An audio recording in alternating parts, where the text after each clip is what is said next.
Cycle चलाओ जी भर के, जियो जी भर के। G mart cycle paradise, hero cycles के ऑथोराइज्ड डीलर, 66 फव्वारा चौक, उज्जैन।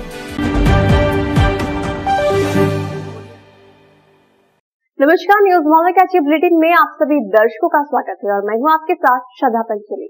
आइए नजर डालते हैं न्यूज मॉर्निंग की बुलेटिन की कुछ खास खबरों पर।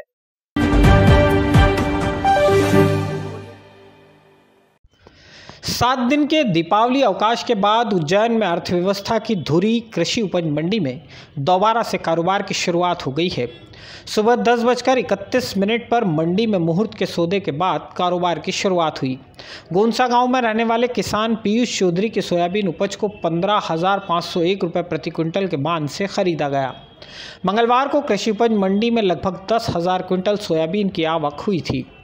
पिछले मंगलवार से ही मंडी में अवकाश चल रहा है। मंगलवार सुबह विधायक पारस जैन, सांसद अनिल फिरोजिया, कलेक्टर आशीष सिंह और एसपी सत्येंद्र कुमार की मौजूदगी में लॉटरी के आधार पर मुहूर्त वाली बैलगाड़ी के किसान का नाम का चयन किया गया। मुहूर्त के सौदे के लिए मंडी में लगभग 25 बैलगाड़ियां पहुंची थी। मुहूर्त की नीलामी के तत्काल बाद ही सामान्य खरीदी की प्रक्रिया भी शुरू कर दी गई।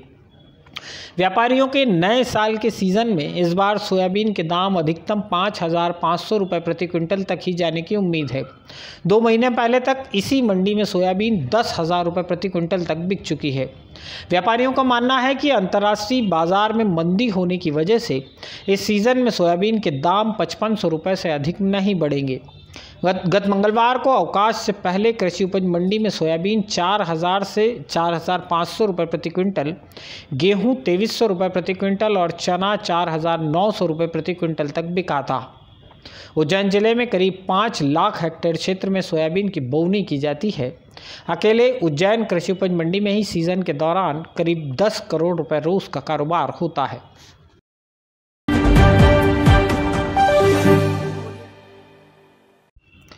नगर निगम अब अपना स्थापना खर्च कम करने के लिए आउटसोर्स कर्मचारियों की छंटनी करने जा रही है। निगम में 4 एजेंसियों के 400 से ज़्यादा कर्मचारी आउटसोर्स पर काम कर रहे हैं।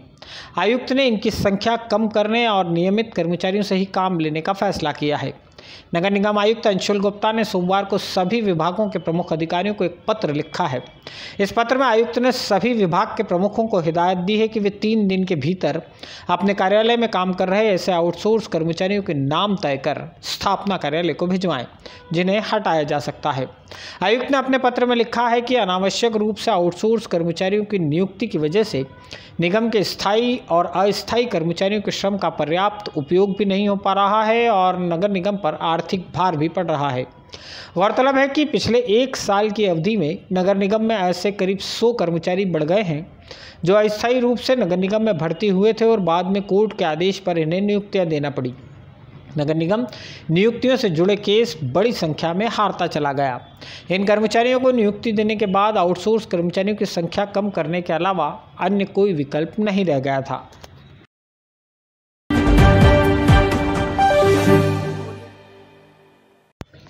आइए अब आप और हम कोरोना से जुड़ी कुछ जानकारियां भी साझा कर लेते हैं।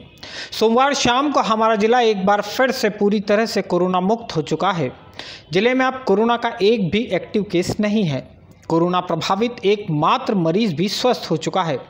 हमारे जिले में अब तक 23,13,000 के लगभग वैक्सीन डोज लगाए जा चुके हैं। इनमें से 14,54,000 के लगभग नागरिकों को पहला डोज लग चुका है।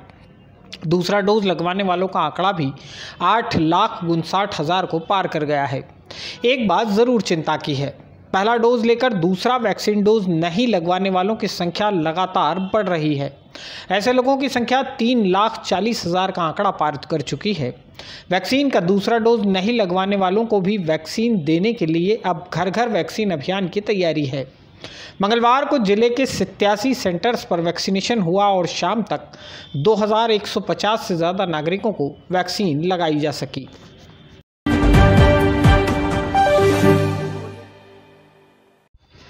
नगर निगम के बिल्डर एसोसिएशन सदस्यों ने अब नया कोई टेंडर लेने से तौबा कर ली है। पिछले लगभग 1.5 साल से नगर निगम के 100 से ज़्यादा ठेकेदारों के 72 करोड़ रुपए बकाया चल रहे हैं। कई बार आयुक्त से बकाया रुपयों की मांग कर लेने और रुपए नहीं मिलने के बाद ठेकेदारों ने यह फैसला किया है कि वे अब नगर निगम का कोई काम नहीं करेंगे। यह फैसला ऐसे समय में किया गया है जब नगर निगम में स्वच्छता अभियान से जुड़े कई छोटे बड़े कार्यों के टेंडर निकाले जाने हैं। नगर निगम बिल्डर एसोसिएशन का दीपावली मिलन समारोह पिछले दिनों सुरभि गार्डन में आयोजित किया गया था। मिलन समारोह के दौरान ही नगर निगम से रुका हुआ भुगतान निकलवाने के लिए रणनीति पर मंथन किया गया।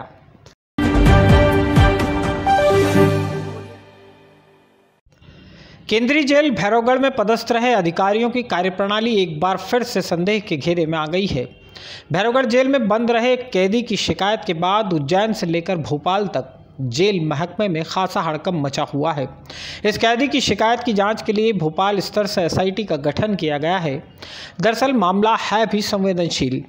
भैरवगढ़ जेल में जालसाजी के आरोप में बंद रहे कैदी अनंत अग्रवाल ने आरोप लगाए हैं कि केंद्रीय जेल भैरवगढ़ में अधिकारियों ने उससे न केवल साइबर ठगी करवाई बल्कि मध्य प्रदेश के कई प्रमुख लोगों के मोबाइल फ़ोन में मेलवेयर सॉफ्टवेयर के माध्यम से जासूसी को भी अंजाम दिलवाया।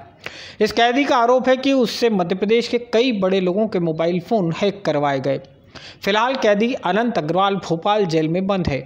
मूल रूप से महाराष्ट्र के रहने वाले इस कैदी की शिकायत के बाद जेल विभाग में हड़कंप की स्थिति बन गई। इस कैदी का यह भी आरोप है कि भैरवगढ़ जेल में उसे लैपटॉप और इंटरनेट की सुविधा मुहैया कराई गई थी। फिलहाल साइबर सेल इस कैदी की शिकायत की जांच में जुटी है।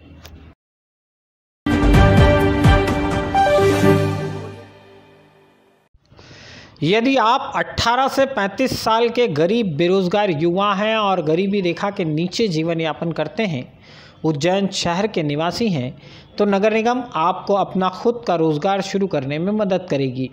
राष्ट्रीय आजीविका मिशन के तहत आपको कौशल प्रशिक्षण दिया जाएगा। यह योजना ऐसे युवाओं के लिए है जो किसी भी विद्यालय या महाविद्यालय के नियमित छात्र नहीं हैं और कम से कम 5वीं कक्षा पास हैं।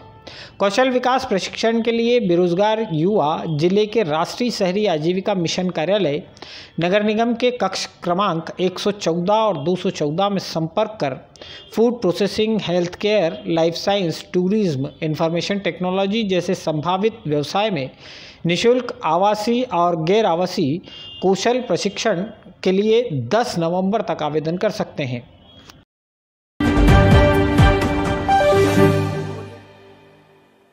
न्यूज मालवा के बुलेटिन में फिलहाल इतना ही। न्यूज मालवा को लाइक और शेयर करना ना भूलें। साथ ही सुझाव कमेंट बॉक्स में जरूर लिखें। तो आज के फिलहाल इतना ही। नमस्कार, जय श्री महाकाल।